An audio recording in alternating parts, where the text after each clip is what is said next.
watch it regardless.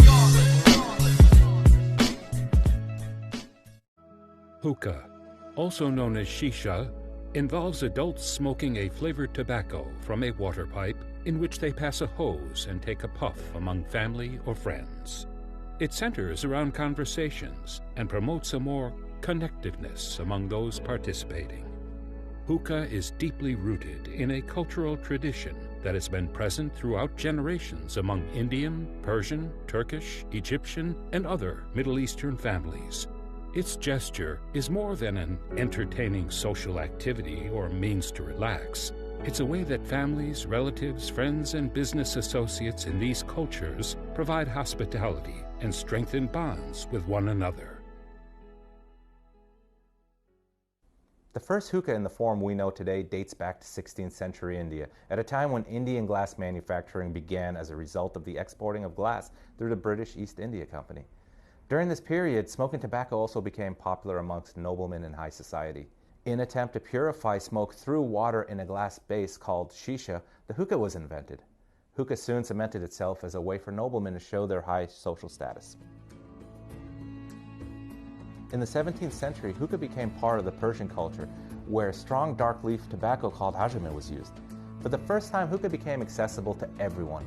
And not only that, an industry of hookah servants emerged. Even the Shah at the time had his own servants for hookah. So hookah migrated into Turkish culture, and during the 18th century it continued to blossom through means of more innovation. The dated look of hookah was phased out as blacksmiths began casting intricate brass designs and adorned the pipe with royal and religious markings. Hookah was prominent in Turkish high society and was a true symbol of status.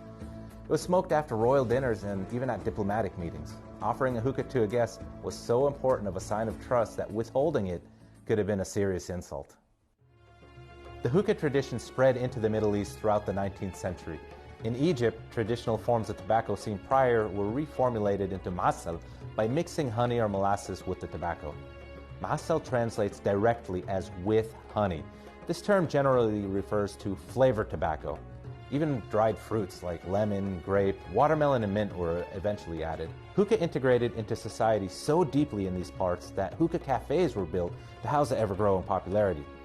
Hookah promoted a community amongst the patrons, uniting all classes, races, and genders alike. It was used as a way for people to relax, socialize, and strengthen bonds with one another. Hookah traditions continued to deepen in cultures throughout India, Persia, Turkey, and the Middle East, and in neighboring countries such as Israel, Armenia, and Pakistan. However, by the late 1900s, hookah has migrated to virtually every continent as immigrants of these countries brought this custom with them to share a piece of their culture with the New World. In the early 21st century, a hookah industry surfaced in the United States as early pioneers found ways to improve the quality of products using modern technology. Innovations in flavors choices beyond the traditional were also crafted to address the demands of current-day taste preference and variety. Today, in the United States and around the world, hookah has hardly broke from tradition, as it is still revered as a way to show respect and provide good hospitality, as it was hundreds of years ago. Family members, close friends, and new acquaintances come together and deepen ties over a hookah in the same way it has been done for generations. Hookah is part of an extensive community that brings people together despite social class, religion, or political beliefs. While there have been advancements in hookah over the years, the practice remains deeply rooted in tradition. And for many people spanning numerous nationalities, hookah is a cultural expression.